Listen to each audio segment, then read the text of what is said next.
We're going to be covering the recording of one song tonight, the magnificent No Quarter. The recording that I'm specifically looking at tonight is not from the live album for the film, but from the film directly. Now, the recordings for this entire film were recorded on July 27th, 28th, and 29th of 1973, and of course all based on their performances at Madison Square Garden of that year. Now, one of the questions you might ask yourself, a lot of live concerts have additional stuff re-recorded so that it sounds better, right? Is this one of those films? Well, the simple answer is yes. But you know what? It's short of amazing when you watch and listen to this song, how light of a touch Led Zeppelin really approached with all of these songs as far as editing for the film went. For the most part, additional overdubs were to correct vocal anomalies with very little,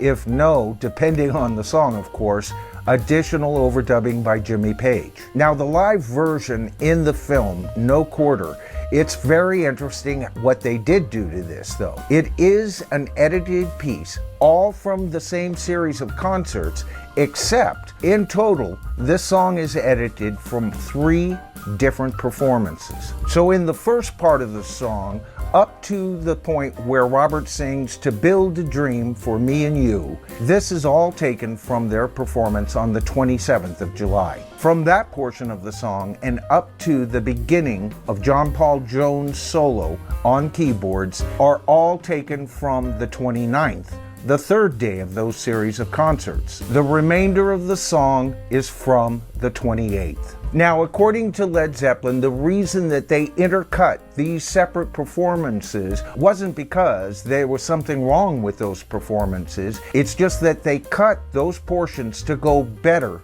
with the visuals of the film. All right, so we've got it all clear, right? The performance we see and the song remains the same is actually from 3 different concerts. And you can tell this by some of the editing in the last third of the song for sure. They do a much better editing job and they use different takes for the live album that accompanied the film. All right, so with all of that in mind, let's go ahead and compare this presentation to the original No Quarter from the album Houses of the Holy. Now, if there's anything lacking in the live performance, I would say that it's that wonderful bottom end that exists on the recording of No Quarter on the album Houses of the Holy. Not only is there more low end in the keyboards on this recording, but there's also the wonderful bass playing that he provides on the recording as well. Now, of course, live, between those 2 instruments, he has to play keyboards, doesn't he? And that leaves the band in a bit of a quandary.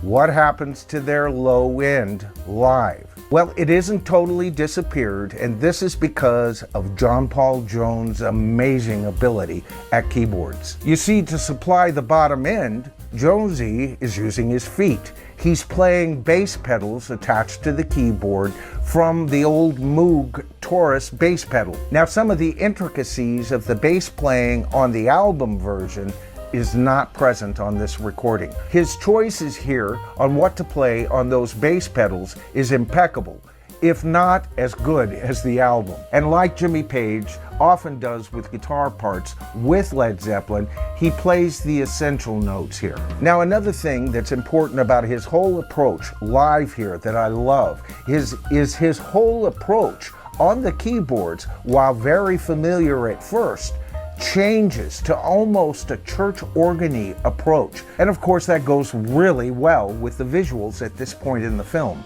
doesn't it? But you know what? It shows Jonesy and what he can do with an already established theme. He's never nailed down to that theme any more than Jimmy is nailed down to any one particular guitar theme when he plays live. So when I think of the song as a whole, with this special adaptation to the keyboard approach, I have to give the live version a nod as being more interesting to listen to. Now, it's interesting, where I said that there's more bass response on the album recording, There's one area of this song where the bass response live is actually better, and that's gotta be Robert Plant's vocals. Do you notice there's a lot more low end to his voice live here? And the effects that they choose live, I prefer to the studio cut. And of course, we are treated at various times in this live version to Robert Plant's magnificent range and power of delivery. What a wonderful performance. As far as Bonzo's drumming, I could take either version here, to be honest with you. They're both magnificent. He has a couple of different approaches with the live that sound quite interesting. Now, of course, this live version also has Bonzo's drum plugged heavily into the PA system. They get some nice sound effects with some phasing as the song structure changes. Wonderful. Great job. Finally, to Rick's original question. What do I think of Jimmy Page's solo on this live version versus the solo on the magnificent Houses of the Holy?